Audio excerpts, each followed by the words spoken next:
Varicose veins వ్యాధికి కేవలం 30 నిమిషాల్లో చికిత్స. కాల్ చేయండి 9989527715. కాసేపట్లో సీఎం జగన్ తో భేటీ కానున్నారు మంత్రి అమర్నాథ్.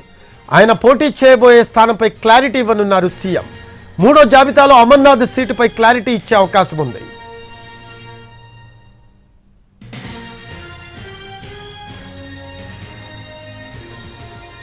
కాసేపట్లో సీఎం జగన్ తో భేటీ కానున్నారు మంత్రి అమర్నాథ్. ఆయన పోటీ చేయబోయే స్థానంపై క్లారిటీ ఇవ్వనున్నారు సీఎం.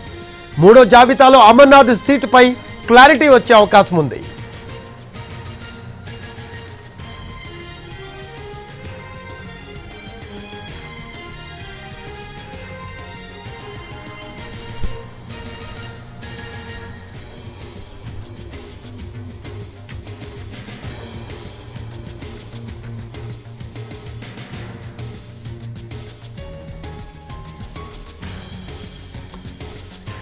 కాసేపట్లో సీఎం జగన్ తో భేటీ కానున్నారు మంత్రి అమర్నాథ్. ఆయన పోటీ చేయబోయే స్థానంపై క్లారిటీ ఇవ్వనున్నారు సీఎం.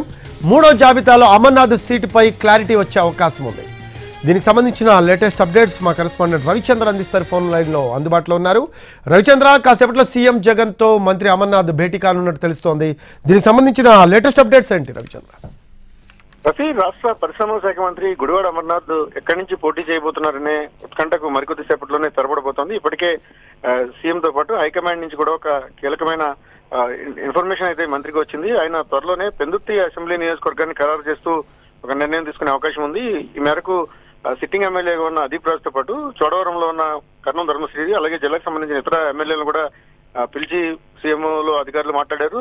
మరికొద్దిసేపట్లోనే సీఎంతో మీటింగ్ తర్వాత దీన్ని అధికారికంగా ప్రకటించే అవకాశం ఉంది. ఈసారి వ్యూహాత్మకంగానే మంత్రి అమర్నాథ్ ను పెందుర్తికి మారుస్తూ హైకమాండ్ నిర్ణయం తీసుకుంది. అక్కడ కాపు సామాజిక వర్గంతో పాటుగా వైఎస్ఆర్ కాంగ్రెస్ పార్టీ బలమైన క్యాడర్ ఉంది. అక్కడ క్యాస్ట్ ఈక్వేషన్ తో పాటుగా అటు అపోజిషన్ లో ఉండబోతున్న జనసేన, టీడీపీ అభ్యర్థులను ఢీకొట్టడానికి అమరే కరెక్ట్ అయిన క్యాండిడేట్ అనే అభిప్రాయం ఇప్పటికే హైకమాండ్ వచ్చిన నేపథ్యంలో ఆయన సీట్ను కన్ఫర్మ్ చేయడానికి సంసిద్ధమైంది. మరికొద్దిసేపట్లో దీని మీద స్పష్టత వచ్చే అవకాశం ఉంది.